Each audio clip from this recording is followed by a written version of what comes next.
I'm an example. That's what I do. When I was younger, I thought I could fix everything.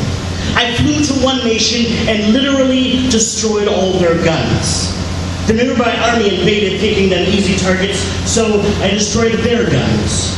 Then I went to the next warlord. By the time I took his guns, the first army killed the townspeople anyway, with their bare hands. I've arrested gun runners to find new men in their place less than a week later. I've heard politicians whisper genocide in back halls, and I hear every person in every home who hopes for me to take care of them. To stop every racist officer, every monster in the dark, and even if I could, I can't. There's a reason I wear these colors. There's a reason I work in the day. I am a reminder of what we all can be.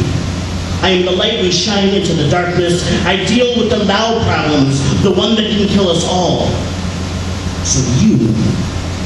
So everyone can heal the wounds around them. Thank you.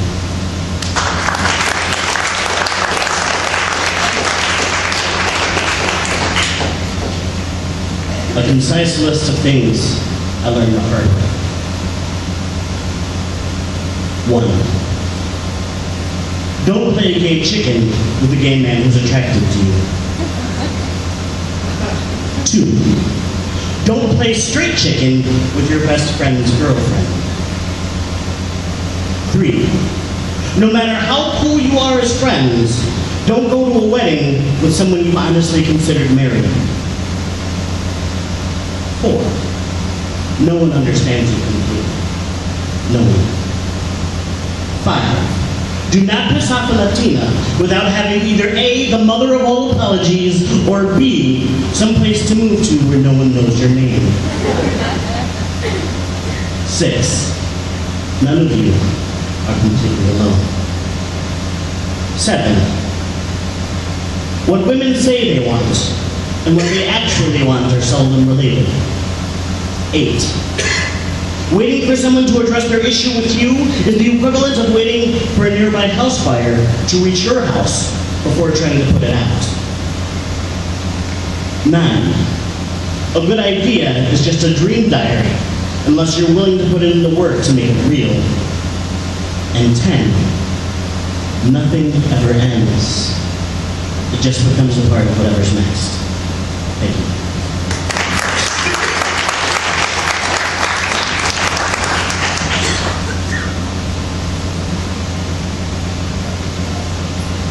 He sells Christmas from the back of his truck, keeps bootleg reindeer in his trench coat, speaks with words below the handlebar, thoughts somewhere south of equality, spilled like a bucket of sand whose echoes will live forever in the smallest crevices of your ears. A liquored up linguist, he drunkenly lets refinery words plus minds like champagne bottles falling in shards down the hull of a ship. Joys like sunshine sickness, just as poisonous as his well-abused veins. He's a new age shaman, a word hustler, full of secondhand sermons and first-person nightmares and Indian vomiting candlelight poetry to listeners walking on their back feet, tails tucked in disbelief of truth from cracks where he finishes Russian roulette verse, stares at a stunned room, holding his gun by the barrel, asking, who's next?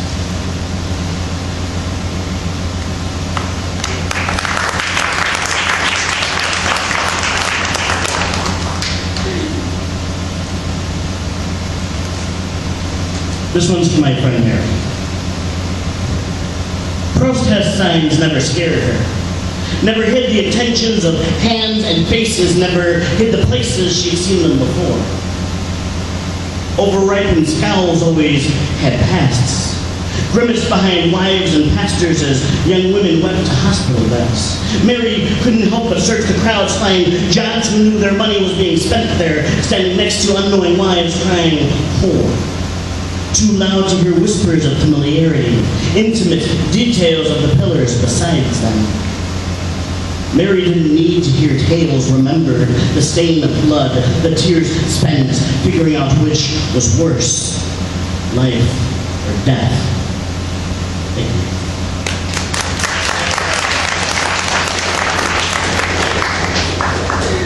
little known fact. I have a belief that poetry reading should be like a mixtape. So if you find me doing something like that, and then something completely silly afterwards, that's completely on purpose.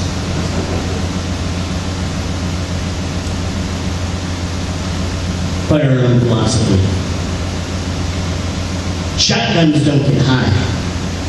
Shotguns don't talk outside till sunrise, stumble away still unsure of life's plans.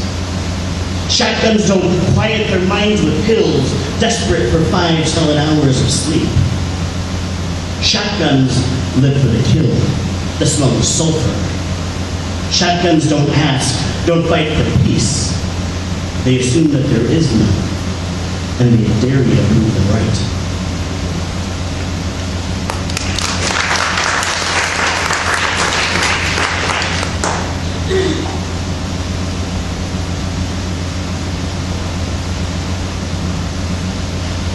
This is called samsara.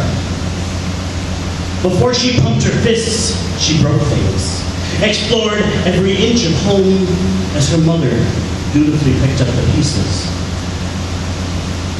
Before she owned her home, she broke things, smashed uncaring monoliths despite arrests and skinned knees till her flesh and blood peers ceased being cogs. Before her daughter, her home was a glorified mirror, reflecting the woman she wished to be, wouldn't make any messes she didn't want to clean.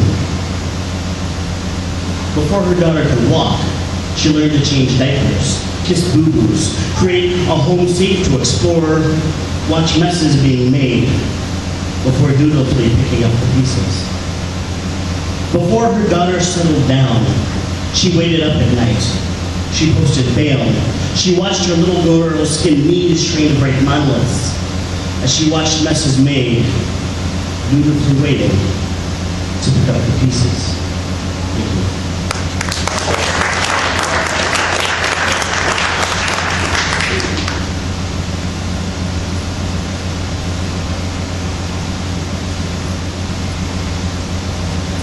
Town. Elderly, their shoulders roll so far forward. Strangers imagine houses with walkers. Rooftops kissing the same face at once shielded from the rain. A domestic tidal wave frozen mid-blink. As a cool summer night calls 3 children into the streets like they've slept through the apocalypse, and the only other signs of life are rows of pickup trucks sporting the Confederate flag like a trophy wife. Low on gas, the local station coughs up dust, a hidden attendant waiting to warn me about the local campsite. My brown skin, my common sense convinces me that there happens to be just enough gas in my car to reach another town. Thank you.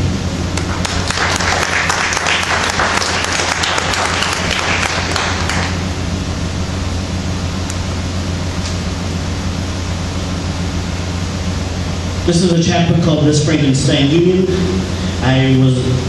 There was a company called 9 Cents, and they said, hey, we want to print these poems. And he's like, what do you want to call them? And I gave him the name, and he goes, oh, I was picking This Frankenstein Union because the line's in one of your poems, and I like it. And I said, you're a much smarter man than I am.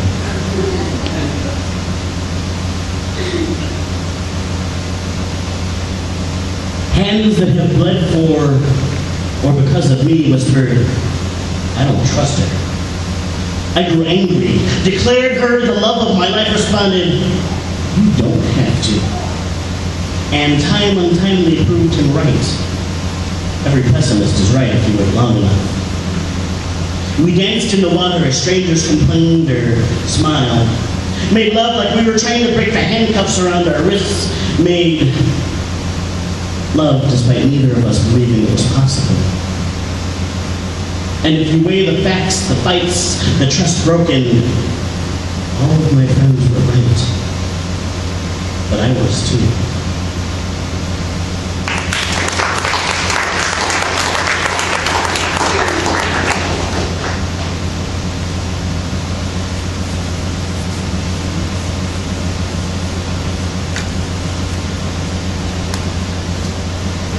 I believe that there are secret lives that happen inside the minds of things we otherwise don't believe have minds.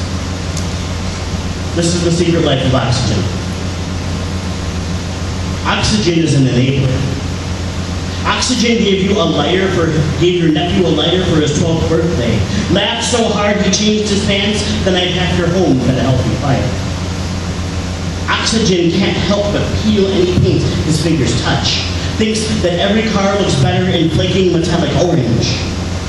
Oxygen loves playing in the woods, dancing in the jungle. Sometimes, if you refuse to blink, you'll catch the night that Oxygen does rounds at the hospital, gently caressing the sleeping sick.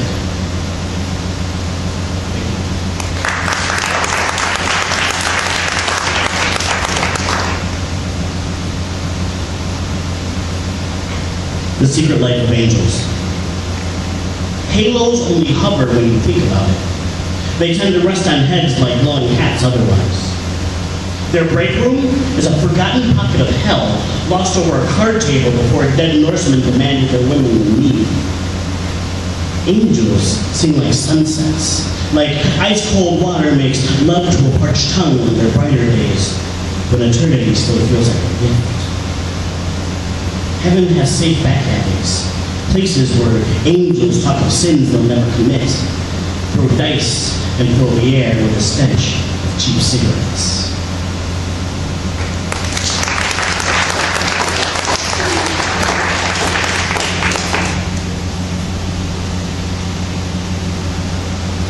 The fearlessness of 9-year-olds. Barefoot, I smiled at green clouds. Imagine winds whipping around me, clouds spinning the sky, twisting, twirling. Barefoot, I stood in the middle of the street, knew that I would make it inside before the tornado touched down, knew my basement window would protect me, leave me almost close enough to pet the roaring winds. Thank you.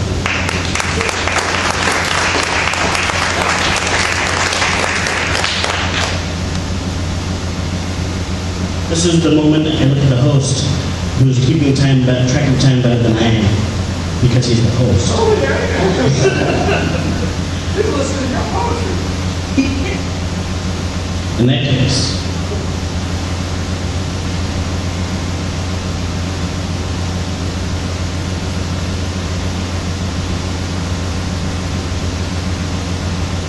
a time ago, I was half of a rap duo. The other half. So this is a song that the other half of that rap duo helped me write about a friend. Or to recontextualize it, this is the song about my friend who committed suicide that my friend who overdosed helped me write.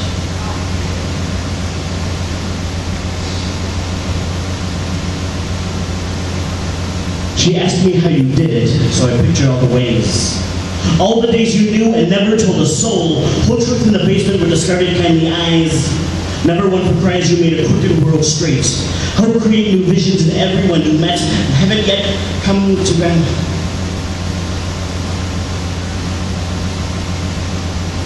From the top. She asked me how you did it, so I pictured all the ways. All the days you knew and never told a soul. Whole truth in the basement with discarded kindly eyes. Never one for cries you made a crooked world straight. Help create new visions in everyone you met. Haven't yet come to grips with the fact you're gone. So all the only way I have to reach to where you are. Scars sitting deep enough for scratching heads to bleed. See every tear here clutch into my cheeks. Silence reeks past your walls when you're not alone.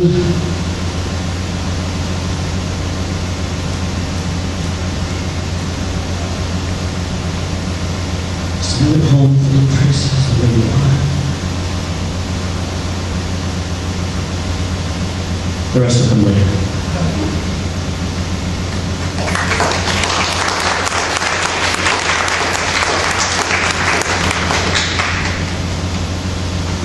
As you can tell, I'm a runner. I don't think about the way my feet push up the ground inside my running shoes as I burn calories on empty streets. I don't think about the looks trying to pull my ears away from my earbuds as old songs keep my blood pumping faster. I don't think about the wind trying to dig into bones as trees open arms to reveal thousands of green children waiting for clouds to weep. I don't think about the way a poem wraps around your body, my pen charging my body till I'm the dog left at home bounding off furniture when the right words finally open the door. I don't think about grinding teeth, the ears my words fall out of despite sharp skills, excuse me. I don't think about the grinding teeth, the ears my words fall out of despite sharp skills that have cleared messes for too many years. I don't think about how wide my mouth can smile when it is just me and the sun and my legs pumping away. I don't think when I run. I don't think when I run. I don't think when I run. Thank you.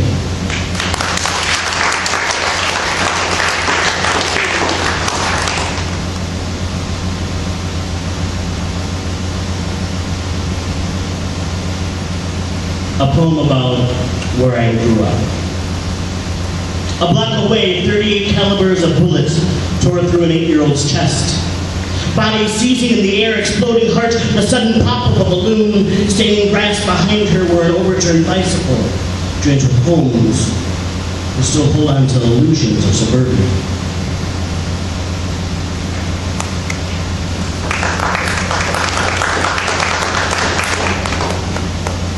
I normally warn people before I do a short poem because short poems are strange on a stage. Because you hear it and you're like, yeah, and you're rolling with it and the end comes and you're waiting for the next line. So this is a short poem. It's called Blacksmith. I climbed a mountain, hoping the man at its peak could put a shattered tin heart back together. And as I rose, joy screaming about how I reached the top, there was no man. Just an anvil, a hammer, and fire.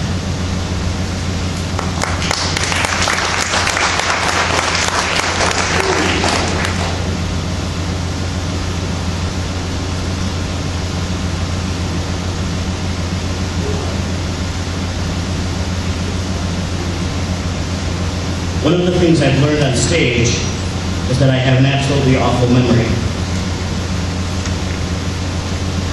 With that in mind,